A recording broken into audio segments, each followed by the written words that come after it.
তুমি গরু কেন দুইটা? তোমার স্বাস্থ্য ভাই কিনতে পারে না বাবা একটা ছাগল। তোমার বেবে গরুর কলিজা দিয়া কত সুন্দর করে ফিরনি পাকায়া খায়, খিচুড়ি পাকায়া খায়। তোমার একই ভাই একই মায়ের সন্তান আর এক ভাই ও তো দোয়া করছে, আল্লাহ আমারও কোরবানি দেওয়ার সুযোগ দিয়া। ওরটা কবুল হয় নাই, তোমারটা দুনিয়ায় কবুল হয়ে গেছে বাবা। একদিন পরে হোক আর এক মাস পরে হোক আর এক যুগ পরে হোক, আগে কোরবানির গোশত তুমি নিতা, এখন তুমি কোরবানির গোশত আল্লাহর রাস্তায় বান্দাদেরকে দাও।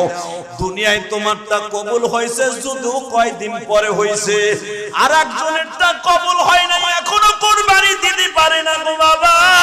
এখনো পর্যন্ত নিজে হাত পাইতে স্বাস্থ্য ভাই, মামাতো ভাই, খালাতো ভাইয়ের দরজায় যায়, ভাই আমার লাগে একটু গোশত রাখো। আমি তো মানুষের কাছে বাজান, আমার জীবনে এরকম ঘটনা আপনার জীবনে অনেক ঘটনা ঘটছে।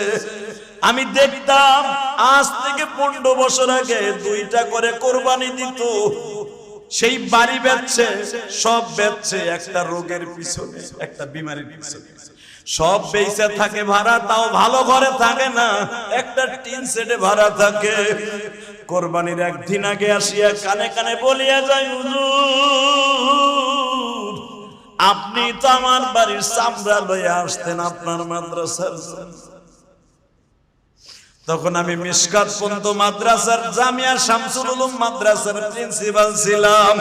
হুজুর আপনি 2টা গরুর চামড়া নিয়ে আসতেন, তদনীন তিলকালে আমি 60,000 70,000 টাকা দিয়ে 1 লাখ টাকা দিয়ে গরু কোরবানি দিতাম। হুজুর আজকে কপাল খারাপ হয়ে গেছে, আত্মীয় স্বজনের কাছে লজ্জায় গোশত চাইতে পারি না।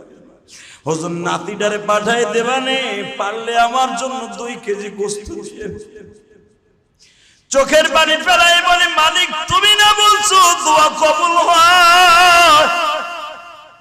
তখন আমি ইলিয়াস রহমান জেহাদি কোরবানি ভাগে দিতাম।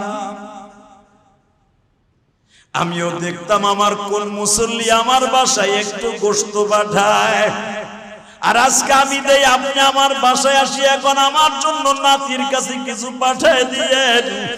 মালিক তুমি যে বলছো দোয়া 2-3 প্রকার, দুনিয়ায় একটা সঙ্গে সঙ্গে হবে, আর একটা দেরিতে হবে, আর একটা হবে আখিরাতে।